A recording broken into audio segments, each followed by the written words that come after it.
Ce qui est intéressant sur l'étude de ce qu'on appelle du miroir d'eau, c'est que le fait du passage du Thézène va réinterroger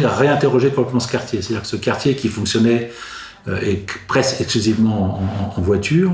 demain, l'arrivée de ce Thézène, de cette nouvelle mobilité, nous oblige un peu à réinterroger l'ensemble de ces quartiers, à les réexaminer, à regarder un peu sur quel levier on pourrait agir pour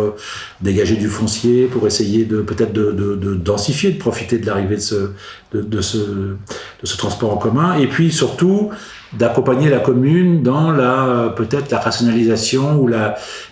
essayer de repenser un peu l'ensemble de ces équipements, qu'ils soient culturels ou scolaires, et notamment on a aujourd'hui 2 groupes scolaires dont on imagine bien, en regardant un peu la pyramide des âges, qu'on pourrait essayer effectivement de repenser un peu un groupe scolaire peut-être plus important, regrouper les 2 groupes scolaires dans un groupe scolaire et essayer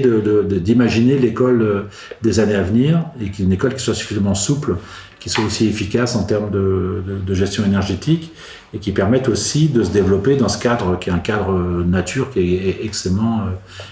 plaisant. Ce qui est très intéressant dans ce tissu de la ville nouvelle, c'est cette grande colonne vertébrale qui est constituée par le RERD, qui est un RER extrêmement, pour moi, efficace. Et si on essaye de réfléchir d'y adjoindre d'autres mobilités, je pense notamment aux mobilités par le vélo, en mettant en place des parkings vélos dignes de ce nom, ou en utilisant des vélos pliables, des choses comme ça. Je pense qu'on a la possibilité de repenser le modèle tout voiture et de repenser un développement, une redynamisation de ce territoire.